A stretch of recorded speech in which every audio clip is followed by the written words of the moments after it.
always filming at the end, but sorry for being away for so long. I've been super busy. Thank you guys for the support. We're past 500 subscribers, so we're halfway to 1,000, which is kind of the short-term goal because that starts making me money at least. Anyways, thanks for the comments, subscriptions, likes, all that stuff, engagement. I appreciate y'all, and hope you enjoy the video.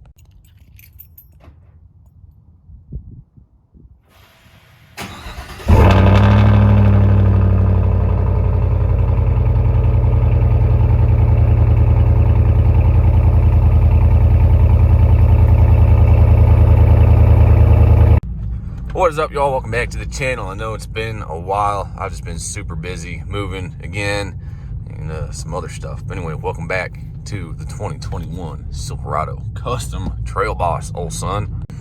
So I'm not sure how many miles we're on it last video, but now we are at 2,522.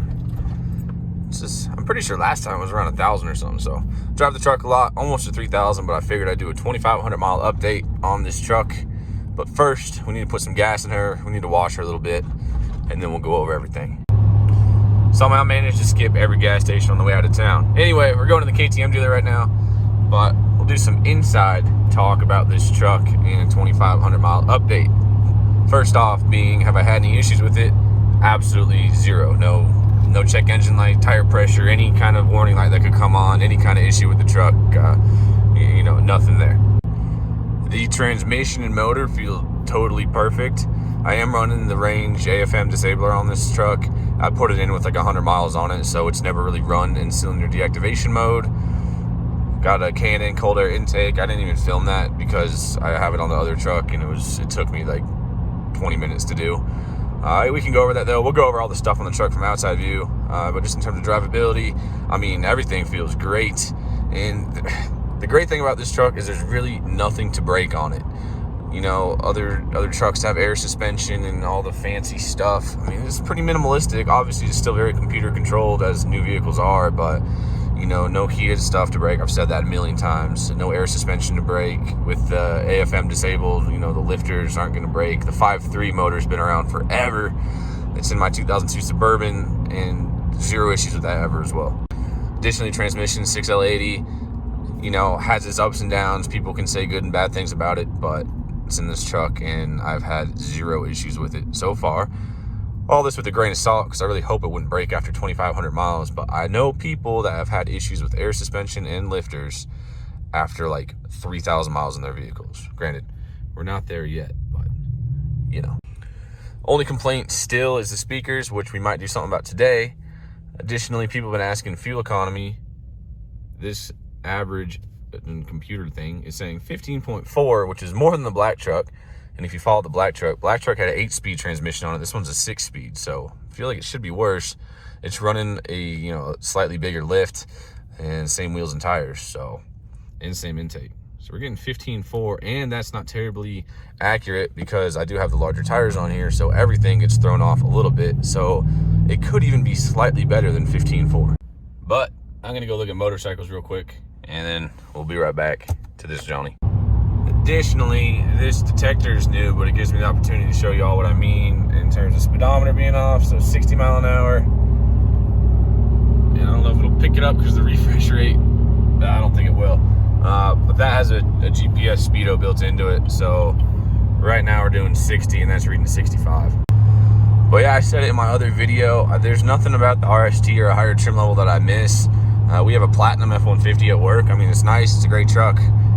Interior wise, I don't like Ford still, but it's no big deal to me. And I've said it to some comments in reply. It's like I bought it to be a truck, not to be a Cadillac, so it's totally fine with me if it's pretty simple. And even then, being a quote-unquote base model truck, I mean, it has touchscreen. As a touchscreen, it's not that bad. Power windows, touchscreen AC, I love it, man. I love the cloth seats too. Zero regrets. The exhaust drone I've kind of gotten over. It's not awful. You can hear it now. With the addition of the cold air intake, it got a little bit louder. It's mostly just noise. Here, we'll get a clip here.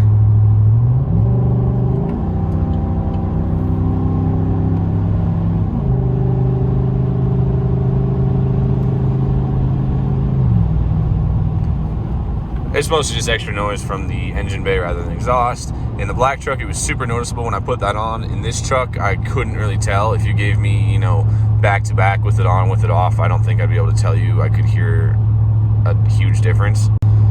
I would probably be able to identify it at, you know, that certain kind of 2,500 RPM where it really rattles around. You know, it's pretty loud. Same as my, you know, air intake worth it video. You're not going to know on a full-size truck like this, especially if you don't tune. So I haven't had any performance gains at all. You know, placebo. Some people will placebo that and say, oh, it's, you know, it's faster. You know, nothing. It just makes it sound nice. And with the loud ass exhaust, you can't really even hear it that much. So yeah. All right, y'all. So in a nutshell, you know, interior wise, drivability wise, zero issues with the truck, no problems, no warning lights. So let's go over everything that I've done and everything on the exterior of the vehicle and go from there. All right, y'all, so got the hood popped on the truck. I wouldn't be surprised if someone stops and asks if everything's all right. But under the engine bay here, we have the Canon 63 series air charger cold air intake from the black truck. My install is a lot cleaner than the last time. You know, all the clamps face the same way. I didn't break that tab on the MAF sensor. This is all straight up and down. Looks good. That's come up a little bit, but that's pretty much it for under the hood. I only broke like 4 of these tabs, so that's a win, I guess. Moving on, we have the 50 cal bullet antenna. We have 5% tint all around on the windows and on the brow. We are running Goodyear Wrangler Ultra Terrains 285/65 R20 on Moto Metal 20x10 MO970s with the Ready Lift, as that car drives by, Ready Lift 2-inch suspension lift for Trail Boss and AT4. So if you're new to the channel, this kit comes with obviously the Ready Lift upper control arm, some strut spacers for the front, and then in the back a 1-inch taller rear block. So it's 2-inch front, 1-inch rear. It nets the truck a 4-inch lift over a non-Trail Boss factory Silverado or AT4. Back down the side here, obviously Trail Boss. This is a look from the back. No bed liner in this truck. Might do that, don't really care that much. The truck. Looking under there, that's where the muffler should be, but that's gone. It's replaced with just a single pipe. The flapper valve is gone, and then it goes back to the dual exit out the back. So overall, wheels, tires, lift kit, window tint, you know, pretty much the whole 9. Cold air intake. There's not really much more I can do to this truck, save for LED bulbs in the headlights, different wheels, bigger lift, but that's all down the road. For now, I'm super happy with how this truck turned out.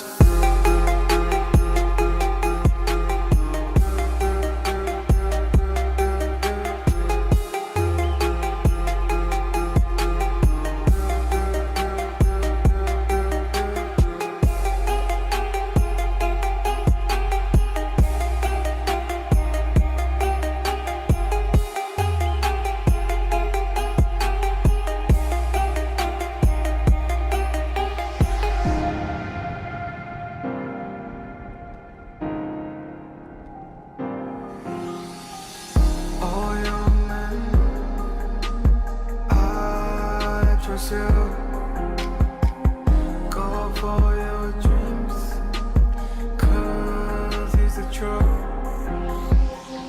Don't fall down and don't worry, 'cause he's a chance. So yeah, and I mean, in terms of design, I love, the more I look at the front end of this, I thought I was gonna miss, you know, the cool LED daytime running lamps and all that stuff. I like the front end of this a lot. And I'm thinking, hear me out here, I could be completely wrong. It kind of resembles the cat eyes. And I love the cat eyes, you know, with the split headlights, with the bar in the middle. I don't know, we can do a side by side. It's not exact, obviously, it's not a cat eye, but still. I'm so close to the highway, I'm trying not to talk while these people drive by so y'all can hear. But I mean, I love the look of this truck. Save for the front, everything else is the same as the other body styles. So from here back, it's the same truck. But I kind of wonder, like, the cat eyes are kind of sought after now. If the custom trims are gonna be something, you know, a couple years down the road, people are gonna be trying to get their hands on with low mileage, just 'cause they look so good. I love how this truck looks. I love not having a black truck anymore because it doesn't get so dirty so fast. And in terms of update, you know, reliability, 10 out of 10. You know, nothing wrong with it so far, knock on wood, but I don't anticipate any issues coming up. And I mean, it's loud, it's bumpy, but it's a pickup truck. It's an off-road oriented pickup truck with a lift kit, wheels and tires on it. I made it loud. It's not a luxury truck, whereas the RST could pass for a luxury truck. You know, I'm not trying to make this thing luxurious. I want it pretty much how it is, and I freaking love it, you know. After driving the RST without any lift on it, that was a Cadillac ride. And I'm not complaining about the ride on this truck at all.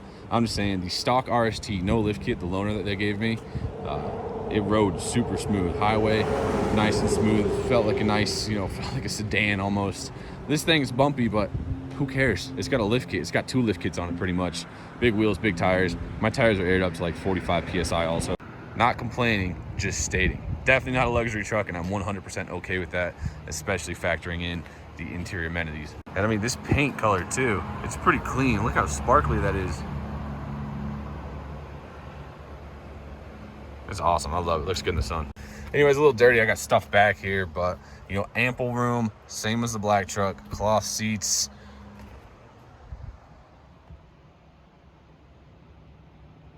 I could probably get wheel liners here.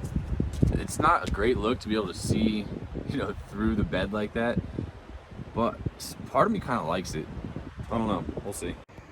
And you know, just a final overview of the interior. You know, super similar. Cloth seats. It is just fine, baby. I love this truck.